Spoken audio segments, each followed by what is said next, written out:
بسم اللہ الرحمن الرحیم۔ السلام علیکم دوستو، امید کرتی ہوں کہ آپ سب خیریت سے ہوں گے۔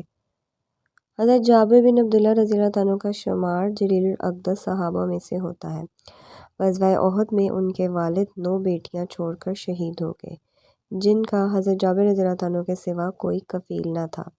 والد حضرت عبداللہ رضی اللہ عنہ کے ذمے بہت سارا قرض بھی تھا، جو جواباً ان کے جوان بیٹے جابر کو ادا کرنا تھا۔ حضرت جابر رضی اللہ عنہ ہمیشہ قرض کی ادائیگی اور بہنوں کی پرورش کے بارے میں پریشان اور فکر مند رہتے تھے۔ قرض خواہوں نے صبح شام کے مطالبے سے ناک میں دم کر کے رکھا تھا۔ مسلمان نبی حضور پاک صلی اللہ علیہ وسلم کے ساتھ غزوہ احد کے لیے روانہ ہوئے۔ حضرت جابر رضی اللہ عنہ بھی ان کے ہمراہ تھے۔ وہ غربت کے مارے ایک انتہائی لاچار اونٹ پر سوار تھے، جو چلنے سے انکاری تھا۔ سب لوگ ان سے آگے نکل گئے اور وہ قافلے کے آخر میں رہ گئے۔ حضور پاک صلی اللہ علیہ وسلم کا دستور تھا کہ قافلے کے پیچھے پیچھے آیا کرتے تھے۔ آپ کو حضرت جابر رضی اللہ عنہ کا رینگتا ہوا اونٹ نظر آیا تو ان کے قریب گئے اور دریافت فرمایا، جابر کیا بات ہے؟ اللہ کے رسول، میرا اونٹ پیچھے رہ گیا ہے، جابر رضی اللہ عنہ نے افسوس سے جواب دیا۔ نبی پاک صلی اللہ علیہ وسلم نے فرمایا، اچھا ذرا اسے بٹھا دو۔ انہوں نے اونٹ کو بٹھا دیا۔ نبی پاک صلی اللہ علیہ وسلم نے بھی اپنی اونٹنی اس کے قریب بٹھا دی۔ آپ نے حضرت جابر رضی اللہ عنہ سے مخاطب ہو کر کہا، ذرا اپنی لاٹھی دینا۔ انہوں نے لاٹھی پکڑا دی۔ آپ صلی اللہ علیہ وسلم نے لاٹھی سے اونٹ کو چند ہلکی ضربیں لگائیں۔ اونٹ، جو کہ ابھی تھوڑی دیر پہلے چلنے سے طاری تھا، اچھل کر کھڑا ہوا اور بھاگنے لگا۔ اس کے انگ انگ میں چستی کی لہر دوڑ گئی۔ حضرت جابر رضی اللہ عنہ بھاگ کر اس کی گردن سے لٹکے اور سوار ہو گئے۔ وہ نبی پاک صلی اللہ علیہ وسلم کے ساتھ ساتھ چلنے لگے اور خوشی سے پھولے نہیں سما رہے تھے۔ ان کا کمزور بے فائدہ اونٹ پہلے کی طرح تیز رفتار ہو گیا ہے۔ حضور پاک صلی اللہ علیہ وسلم نے حضرت جابر رضی اللہ عنہ کی طرف متوجہ ہوئے اور چاہا کہ کوئی بات چھڑے۔ جابر رضی اللہ علیہ وسلم نے چاہا کہ کوئی بات چھڑے۔ جابر رضی اللہ عنہ اس وقت نوجوان تھے اور جوانی کی عمر میں عموماً شادی اور معاشرے کے گرد گھومتی ہیں۔ آپ نے یہیں سے گفتگو کا آغاز کیا اور پوچھا، جابر شادی کی؟ حضرت جابر رضی اللہ عنہ نے مسکرا کر جواب دیا، جی ہاں۔ آپ صلی اللہ علیہ وسلم نے دریافت کیا، کنواری ہے یا شادی شدہ؟ حضرت جابر رضی اللہ عنہ نے جواب دیا، شادی شدہ۔ نبی پاک صلی اللہ علیہ وسلم کو تعجب ہوا کہ نوجوان کنوارا آدمی پہلی شادی کے لیے عام طور پر کنواری عورت سے ہی شادی کرتا ہے۔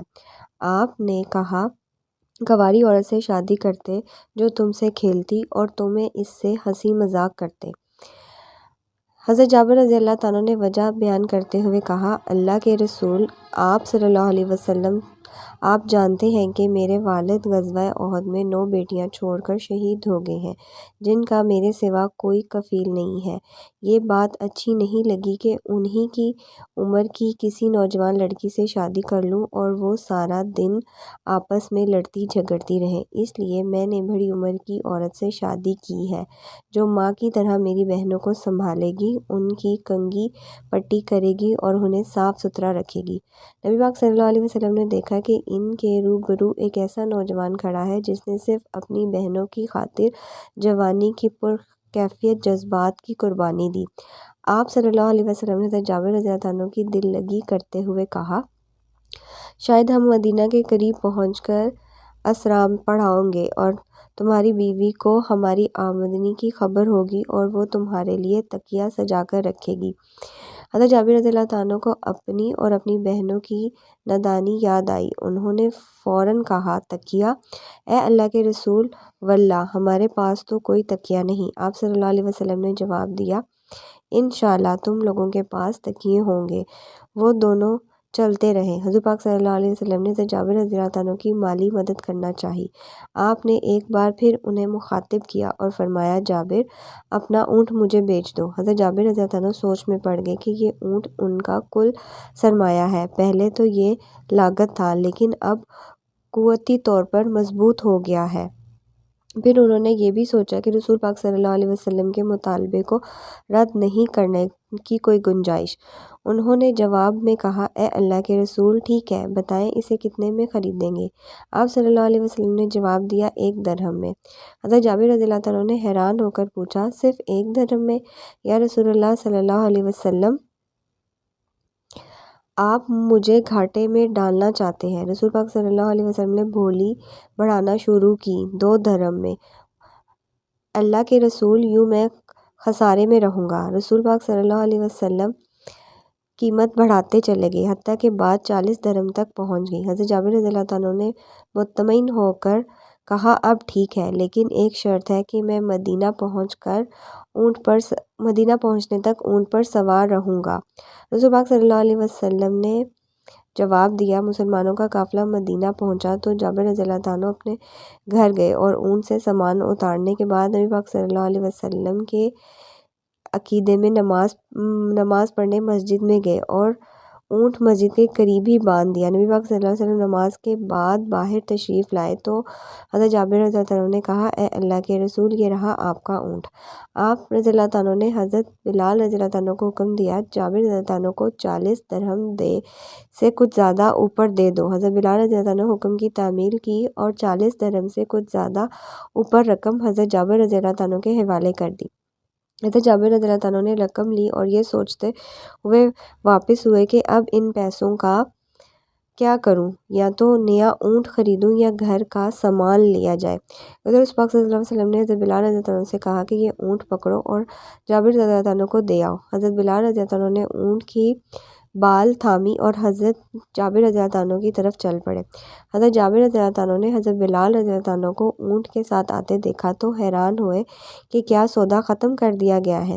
حضرت بلال رضی اللہ عنہ نے آتے ہی کہا، جابر، اونٹ لیجئے۔ حضرت جابر رضی اللہ عنہ نے حیران ہو کر پوچھا، کیا ہوا؟ حضرت بلال رضی اللہ عنہ نے جواب دیا، رسول پاک صلی اللہ علیہ وسلم نے مجھے حکم دیا ہے کہ اونٹ آپ کو دے آؤں اور اس کی قیمت بھی آپ کے پاس رہنے دوں۔ یہ سن کر حضرت جابر رضی اللہ عنہ حضور پاک صلی اللہ علیہ وسلم کی خدمت میں حاضر ہوئے، پوچھا کہ کیا مسئلہ ہے؟ آپ صلی اللہ علیہ وسلم کو اونٹ کی ضرورت نہیں؟ رسول پاک صلی اللہ علیہ وسلم نے مسکراتے ہوئے جواب دیا، تم کیا سمجھتے ہو، میں نے تم سے بھاؤ تاؤ اس لیے کیا تھا کہ تمہارا اونٹ حاصل کر لوں۔ ہر ایک سے اس کے حال حوال اور گفتگو کرنا سنت نبوی ہے، صدقہ خیرات ہے۔ اس طرح کریں کہ لینے والے کو شرمندگی محسوس نہ ہو۔ دوستو، اسی طرح آپ صلی اللہ علیہ وسلم کے خوبصورت واقعات سننے کے لیے میرے چینل کو جن لوگوں نے ابھی تک سبسکرائب نہیں کیا وہ لازمی میرے چینل کو سبسکرائب کریں اور بیل کے آئیکن کو پریس کریں، اس سے آپ کو لیٹسٹ ویڈیو کا نوٹیفیکیشن ملتا رہے گا۔ دعاؤں میں یاد رکھیں، اپنا بہت سارا خیال رکھیں۔ انشاءاللہ ملتی ہوں آپ سے نیکسٹ ویڈیو میں۔ اللہ حافظ، جزاک اللہ فی امان اللہ۔